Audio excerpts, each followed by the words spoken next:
আসসালামু আলাইকুম।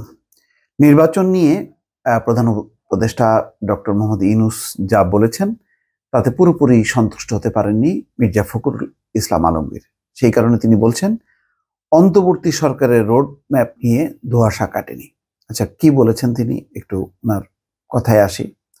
প্রধান উপদেষ্টা ডক্টর মোহাম্মদ ইউনূসের বক্তব্যে আশাবাদী হলেও নির্বাচনে রোডম্যাপ না থাকায় নিজের মতামত জানিয়েছেন বিএনপির মহাসচিব মির্জা ফখরুল ইসলাম আলমগীর।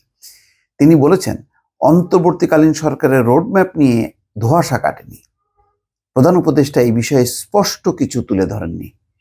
আশায় ছিলাম নির্বাচন হতেই হবে, তবে সংস্কার করে যৌক্তিক সময়ের মধ্যে সুষ্ঠু অবাধ নির্বাচন হতে হবে। সম্ভবত যেটি বলার চেষ্টা করছেন মির্জা ফখরুল ইসলাম আলমগীর, যে এই সংস্কারের যৌক্তিক সময়ের মধ্যে, সেই যৌক্তিকটা কত, তিনি হয়তো চাচ্ছেন যে অন্তর্বর্তী সরকার বলুক যে আগামী 6 মাসের মধ্যে আমরা নির্বাচন কমিশন সংস্কার সহ এই আনুষঙ্গিক সংস্কারগুলো করলাম, 6 মাস পরে নির্বাচনটা হবে। মানে এরকম একটা রোড ম্যাপ তিনি চাচ্ছেন যে 6 মাসের মধ্যে আমরা আমাদের কাজ শেষ করব, অথবা 1 বছরের মধ্যে, অথবা 2 বছরের মধ্যে, এরকম একটি প্রতিশ্রুতি তিনি চাচ্ছেন।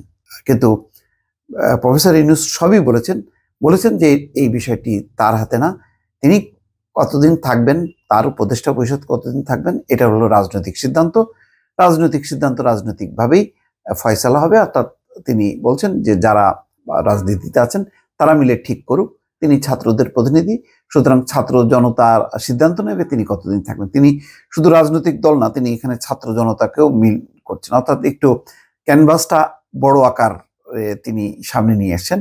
এখন এই ক্যানভাসে কিভাবে ঠিক হবে সবকিছু, এটা $1,000,000 কোশ্চেন, নিঃসন্দেহে বেশ খানিকটা জটিল। তো হয়তো সেই কারণে একটু হতাশা ব্যক্ত করেছেন মির্জা ফখরুল ইসলাম আলমগীর। কবে নির্বাচন হবে এটা রাজনৈতিক সিদ্ধান্ত। প্রধান উপদেষ্টার এই বক্তব্য উল্লেখ করে মির্জা ফখরুল বলছেন, উনি সঠিক বলেছেন, এটা অবশ্যই রাজনৈতিক সিদ্ধান্ত। এই রাজনৈতিক সিদ্ধান্ত নেওয়ার জন্যই তো রাজনৈতিক নেতা, রাজনৈতিক দল, রাজনৈতিক ব্যক্তিত্বের সঙ্গে আলোচনা করতে হবে। অর্থাৎ তিনি চাচ্ছেন মির্জা ফখরুল যে প্রধান উপদেষ্টা বা তার উপদেষ্টা মণ্ডলী আলোচনা করুক রাজনৈতিক দলগুলোর সঙ্গে।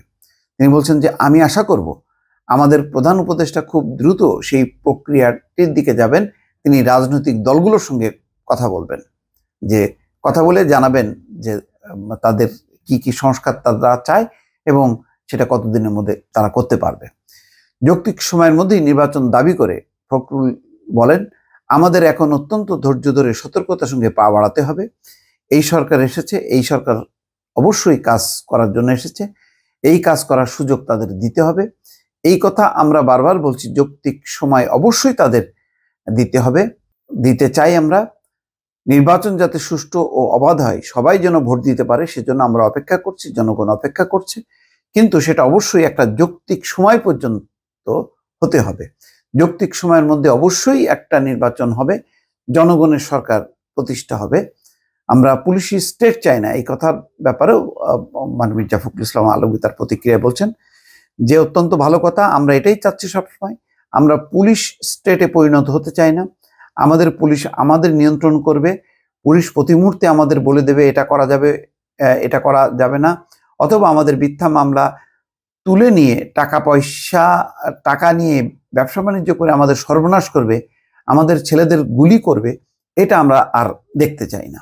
অর্থাৎ এটা খুব যুক্তিসঙ্গত কথা যে আগে যেভাবে পুলিশ একটা দানব হয়ে উঠছিল, এই রাজনৈতিক মামলার নামে কত মানুষের টাকা পয়সা তারা নিয়েছে, প্রতি পদে পদে হাজিরা দেয়া, মামলা তোলা, মামলা বহাল রাখা, রিমান্ডে আনা, কারাগারে পাঠানো, এটা অকল্পনীয় ব্যাপার যে এই ধরনের রাজনৈতিক বাণিজ্য করা। তো সেটার অবসান হোক, এটা মির্জা ফখরুল ইসলাম প্রত্যাশা করছেন। কিন্তু মূল একটা জায়গায় যেটি পার্থক্য রয়ে গেল, যে একটা যৌক্তিক সময় মির্জা ফখরুল ইসলাম আলমগীর চাইছেন প্রধান উপদেষ্টার কাছে, এবং সেই জন্যই তিনি রাজনৈতিক সংলাপ শুরু হোক সেই প্রত্যাশা ব্যক্ত করছেন। দেখা যাক, নিশ্চয়ই ডক্টর ইউনূস তার ভাষণ এবং প্রধান একটি রাজনৈতিক দলের সাধারণ সম্পাদক মহাসচিবের বক্তব্যের পর এই বিষয়ে হয়তো একটা অগ্রগতি হবে বলে সবাই মনে করছেন। দর্শক, ভালো থাকবেন। আল্লাহ হাফেজ।